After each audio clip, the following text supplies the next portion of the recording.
Boldly. Meghan appalling behaviour as provokes Harry to insult royals puts the late Queen in disaster. Earlier this week, we reported on the release of yet another trashy tell-all targeting the British media's favourite punching bag, Meghan Markle. There was initially some hope that the death of Queen Elizabeth II would lead some Meg obsessives to focus on something else for a few weeks. Instead, the Duchess of Sussex has been under greater scrutiny than ever, with the British press losing their minds over everything from baseless allegations that she wore a wire during the Queen's memorial service to complaints about Meghan holding Harry's hand at the funeral.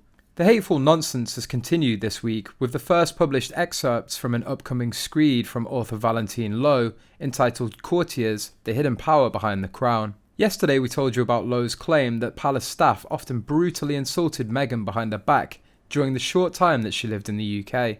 Today, an excerpt published in Cosmo features more asinine allegations about the Duchess, those ones involving the early days of her relationship with Prince Harry. According to Lowe, after just a few months of dating, Meghan blackmailed Harry into going public with their relationship.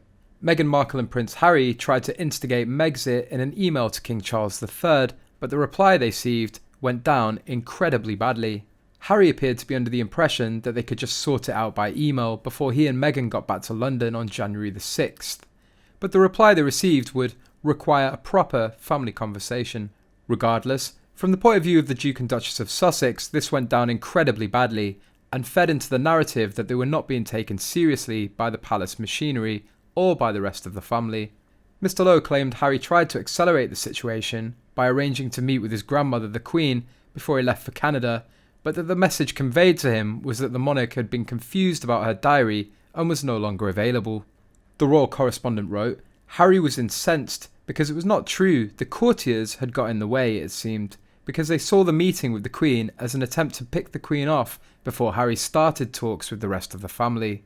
As one source put it, there was a danger that a private conversation could be interpreted very differently by two people. That was said to have made Harry so cross that for a while he considered driving straight from the airport to Sandringham to drop in on the Queen unannounced. Meghan and Harry are back in the States, but even if the Duke of Sussex's forthcoming memoir is pushed back to the new year, it's doubtful it will make pleasant reading for his father, King Charles. Meghan Markle is regarded by some within the royal family as a loose cannon, and may even be planning to re-edit some of her scheduled podcasts to add sensitive details about the Queen's funeral, a royal commentator has suggested. Meanwhile, a delay to Prince Harry's book is not necessarily good news for King Charles.